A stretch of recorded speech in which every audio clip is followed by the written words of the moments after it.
وإنا إليه راجعون।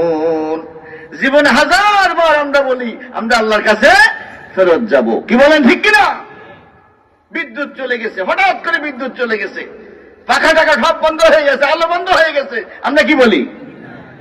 আল্লাযীনা ইযা আসাবাতহুম মুসিবাতুন ক্বালু ইন্না লিল্লাহি ওয়া ইন্না ইলাইহি রাজিউন। সুবহানাল্লাহ। শুধু তাই নয়, আমাদের মাইয়িতকে যখন কবরে দেওয়া হয় তখন আমরা কি বলি? মাটি দেওয়ার সময় মিনহা খালাকনাকুম ওয়া ফিহা নুঈদুকুম ওয়া মিনহা নুখরিজুকুম তারাতান উখরা। সুবহানাল্লাহ। তাহলে ফেরাউনদের অন্যতম প্রধান বৈশিষ্ট্য হলো তারা পরকালকে কি করত?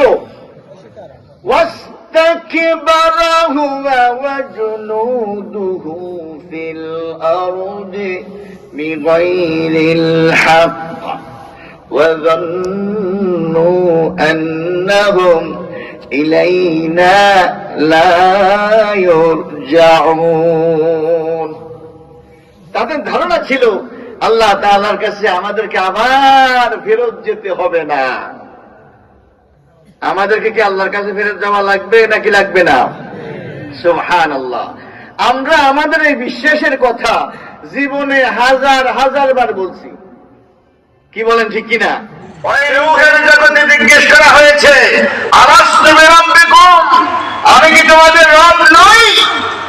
আমরা বলছি ক্বালু বালা, অবশ্যই আপনি আমাদের রব, কি বলেন ঠিক কিনা?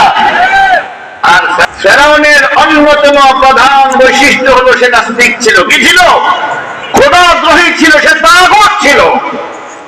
সুতরাং কিয়ামত পর্যন্ত কোন খোদাদ্রোহী আমার আপনার যদি নেতা হয়ে বসে, তাহলে কিন্তু নেতা যদি জাহান্নামে যায়, আমাকেও কিন্তু জাহান্নামে যেতে। আমাদের ইলাহকে, আমাদের মাবুদকে, ইলাহ মানে কি?